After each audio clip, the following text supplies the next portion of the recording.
You're listening to the Super League pod, coming up eventually on your favourite rugby league podcast. We've got all your feedback and shout-outs, more news than you could shake a stick at. We review round 20 of Super League and look ahead to round 21. We're later than a shoulder charge from Sonny Bill Williams this week, but it's time for you to strap yourselves in for your favourite rugby league podcast, the Super League pod.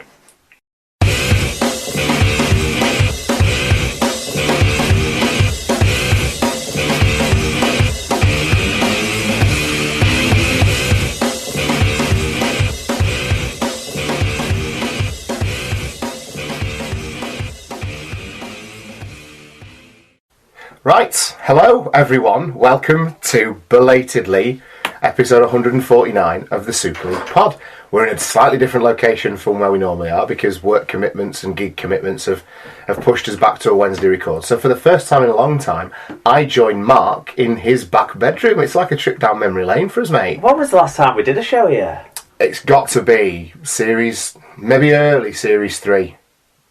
Yeah. Series 1 and 2, I was still at Curzon Road, because we would have the occasional dog pottering round. Series 3, we started alternating, didn't we? I think it was back end of Series 2 we started alternating. So. Yeah, but it's been a long... The last one I vividly remember doing here was when we did it with Smithy after the 2014 Grand Final. That's right, yeah. Which is, an interesting jumping off point for one of the stories we'll be getting to later. Yeah, we'll be getting to Ben Flower-esque brain farts, won't we, in a bit? But it's actually quite... I know they say change is as good as the rest, but it actually feels quite... the quality of the accommodation is certainly better than what we've been used to at mine. We've got a bigger desk. Yeah, but it's on an awkward angle. I think we used to have a better layout, didn't we, back when we used to be more regular recording? Yeah, we did. We're all a bit more in the middle, weren't we? But the room's now more laid out for Emma. It is, which is reasonable. I think fair. Yeah. To be honest, it would have been it would have been a bit of a stretch for you to keep it as a podcasting shrine, wouldn't it? So, but now, how's your week been then? Because I obviously am responsible for the podcast being a couple of days late because I was held up at work on Monday. But you on Tuesday went somewhere quite good fun, didn't you? How's your week been? How's your weekend? How's your 10 days been? I ended up staying at work till about 7 o'clock on Monday at the end as well. I took the chance to fair play to put in the hours like you were sort of roped into doing. Yeah. And yeah, we shut that door properly. I can hear my Emma downstairs.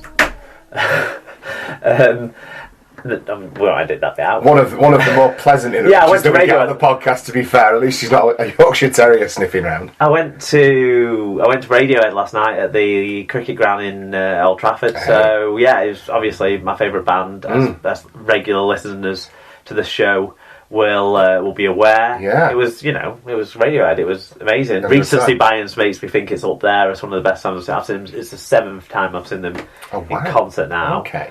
It was amazing. People who watched the Glastonbury set, it was a pretty similar-ish set. If anything, I think it was a little bit better performance. But that's because I was there rather than watching on TV. Fair news. But yeah, it was great. Just Radiohead, or was there a couple of support acts? Or we didn't get there in time for them, right? Because of finishing work and getting over there. We went with friends of ours, Jane and Helen. Oh, I see. And there was a whole... How was Big Pregnant Jane? To do. Pregnant, they had sitting down seats. Steve, Jane's husband, had bought them seats, quite swanky seats in the pavilion. Oh, lovely. So they were like, I don't know if you'd call them corporate or whatever, but they had they got to go inside the pavilion to a nice toilet to use and stuff rather than use the pisses that everyone else was stumbling through. So Prego Jane was treated to that. Right. But Jane drove us there and back because she can't drink anyway. Yes. But we had to divert to her sisters to drop her off and pick her up and stuff. So there was, but it was great. Yeah. Cool. And they played a lot of OK Computer, but then a lot of stuff because it's the 20th anniversary this year of that, and they've released a special edition and stuff. So a lot of that, but a wide range of everything. It was fantastic. Superb. That sounds wonderful. In the middle of no surprises, there was I guess spontaneous cheer sort of, but led by the lyrics. But when the lyrics say "Bring down the government, they don't speak for us."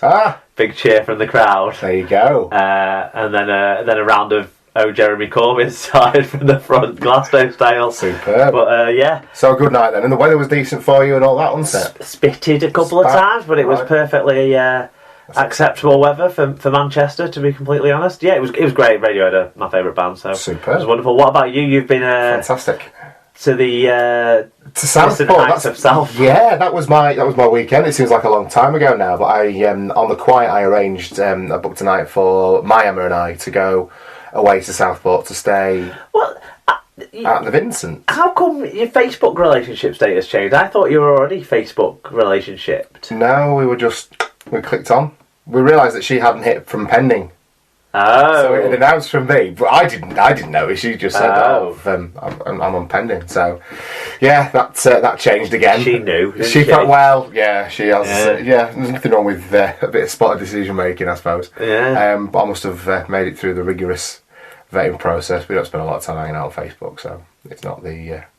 Not the be all and end all. Still a lot of selfies of the two of you. Probably more selfies of the two of you than exist of me and my wife. Well, possibly, yeah. But we, 4 months or 6 years. Different strokes for different folks, my friend. But we went away to the Vincent, which is a hotel in Southport. Lovely hotel.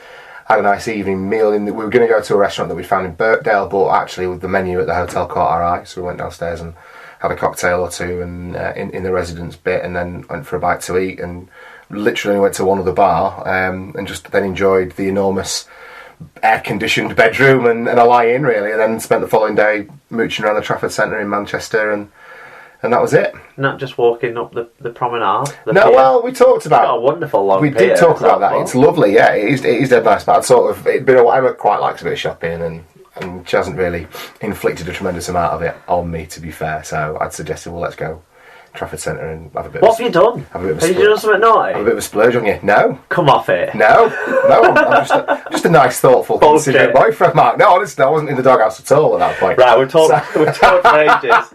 We have, and we've got lots of people getting in touch with us. We've lingered on our own lives. Well, that's because we remember that, and we've hardly remembered the games from almost a week ago. It's going to be a feedback, news, and preview-heavy edition, but I think that's kind of what it needs to be if we're recording on a Wednesday for a Thursday morning upload. Anyway, and to be honest, we might as well indulge ourselves because hardly anyone's going to listen to this one because the games will have started by the time we could say all time to get the downloads. Shit, couldn't we? So we'll start with Rich Langley, who sent us an email that we previewed last week, but we'll fill the whole thing in now. So he said, I just wanted to drop you a line to let you know about a new sport I tried at the weekend. Rugby golf is the future and could be a consideration for a future SLP meetup event. The concept is the same as regular, only instead of a club or a little round ball, you use, as the name would suggest, a rugby ball. You tee off by kicking the ball off a kicking tee, and then you can punt, drop, kick, or pass your ball from where it lands to the hole, which is a box approximately 3 foot by 3 foot and a couple of foot high. It's not the easiest of games when you start off. Could have been the player rather than the game here, he admits. Don't hate the player, hate the game. But as a social fun event, it would be hard to beat for rugby or sports fans in general. It should also come with a warning, though, as if you are not used to kicking a ball, you may well suffer with pulled or strained muscles and tendons in your legs the next day, as I found out. This was one of Danny Houghton's testimonial events, which I had signed up for. A team for. There were 20 plus teams each, with a Hull FC player going around on what was a very social day. Golf carts selling refreshments were appearing at regular intervals. Superb. JJB and Tom Briscoe were also in attendance supporting Danny Houghton, as well as a couple of ex-players, again showing the support the guys give each other across the sport and not just within each club. It was another massive advert for the game, and its players and all the FC lads were more than happy to have a chat and pose for pictures both before, during and after the golf. We went round with Albert Kelly, who was unbelievably humble, game for a laugh, and full of banter, which only added to the whole experience. Oh. Speaking to Radders after the event, he was keen to run more of these and look to make rugby golf something people can do on a more regular basis and not just as one-offs, and we would definitely be up for having another go to improve our scores. Cheers, That's Rich. a fantastic email. What a cool day out as well, that sounds like. If he gets involved with doing it again and he's looking for team members, I can't speak on your behalf, but I'd definitely be up for giving the right amount of time to plan ahead and what have you. I'd definitely be up for a trip across the M62 to have a do. Well, if there's anything coming up and he gets involved with that again, rugby Rich, golf isn't something heard of before Rich's email, but foot golf has become sort of quite popular, hasn't it, and stuff. And they have a foot golf at Hay Hall at Wigan. So we should send them an email and suggest doing a rugby version and see how that goes. There you go. That's super. That sounds like a fantastic day. And do you know what? The thing that made me smile the most about this was just, I always like it when players turn out to be nice lads. And I would have thought Albert Kelly was probably a nice lad. So it's nice to hear that. Yeah. Yeah. I like that. He's not a dickhead. Yeah, and also if he'd been a bit of a smug prick, I guess they'll have got to spend quite a little bit of time with the guys, so they'll have eased into the company, wouldn't they? Because they're normal people, most rugby league players. Exactly. That's superb. Alan Paul Walker next. Everyone who listened to the last show might just about remember we talked about his fireworks disrupting him through the night. He's our funky French uncle, isn't he? The other weekend. Funky Spanish uncle. From Barcelona. So he said, "Hi guys, the fireworks night is La Retvela de Sant Juan." I guess it's Catalonian, so I don't know if I have to use a French accent or a Spanish one. Basically, fireworks and bonfires all night. No danger of forest fires then. Amazingly none this year. It's celebrated throughout Catalonia, north and south, with some special events like carrying burning trunks down the mountain and stuff in the country areas. The 24th is a public holiday, Saint Jean Baptiste. The night before, Saint Jean's Eve, is what Christians call the shortest night as a way to suppress more traditional, accurate customs, much like Christmas as a way of moving the winter solstice. Bastards better off fed to the lions. Excellent. So I don't know if that's Christians or just the fireworks people. I think it's more the fireworks people. I think I was right on enough not to actually wish death to Christians. I'm pretty sure he's being out there. That's awesome. I've seen some of the pictures of all the people climbing up on each other that Al's been putting on Facebook and Twitter and stuff. That it's just fascinating. Yeah, so, they make the big towers out of people. Yeah, it was really good. Cool. I would be a no accidents. I would be a base person, I suspect. I would be like I'd be like that lass at Halifax that was the base of the pyramid in every little routine that they did. Yeah, but superb. Thank you, Al. It's good to hear from you, and it's good to belatedly read. Look, you need. Pyramids need the base as well as the top. Of course they do, absolutely. Mark Hogan, at Mark Hogan 86, said, regarding the Percival charge, after Salford scored, he absolutely smashed the ball and hit the ref in the stomach. Yeah, this was last week. We weren't sure what the other country comment was. I saw the video. I don't think he was aiming at the referee. He wasn't looking. He just kicked the ball in frustration. Mark got back in touch and said probably it wasn't as powerful as he remembered it at the time. But yeah, it was... No, it should happen. No. The intent wasn't there, though, so I felt like it was kind of fairly dealt with. Yeah, the ball hit the referee, though, and... Yeah. No, dress it up how you do, factually. I'm not saying he doesn't deserve disciplinary action. What I'm saying is I felt like it was handled well. John Hamilton got in touch. He sent us a picture to support this, but obviously this is a verbal medium, audio medium. So he said, "Now then, lads, Peep Show Jeff reference was about Danny Maguire, not about who we thought it was about when he was talking about it, which was Luke Gale." There you go. And actually, when you look at the pictures, I can see the resemblance. Right, okay. Did you see it? It was in our Facebook, so you probably haven't. No, I didn't see it. You got to tweet me. Well, you could just go on the Facebook page, Tom, or, I'm not sure that a podcast is the place for passive aggression, Mark. Well... anyway, it says, he's acting the prick, shouting at the ref and getting a 10-minute sit down when we're playing the best team in the league and could do with everyone on the pitch reminded me of Brough. However, when they're actually next to each other, I'm not so sure they're separated at birth twins as I first thought. Won't mention the young Val Kilmer playing at 9 for the Rhinos. Yes, that's a good shout, isn't it? He is Kilmer-esque, isn't he? Certainly not an old Val Kilmer. Yeah, David Parr got in touch with us. This came in about time of recording last week, so it fits into this week's show. Yeah, good to hear from you, Dave. Yeah, and it's his birthday today, I think, Dave Pye, so happy birthday. And it was Rich Wilkinson's 40th, big 4-0. Now, looks younger than both of us, doesn't he? Now then, Rich, happy birthday. Well, he's kept his hair much better than both of us. Exactly.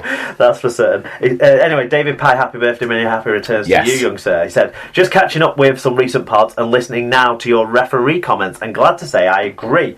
I get tired of the complaints over refs, how how them publicly coming out to admit a mistake would improve anything is beyond me. As she would say, it would only whip up more fury. It also assumes that refs may at times get through games without mistakes. That will never happen. Quicker we realise it, the better. We always used to accept this, but now we don't.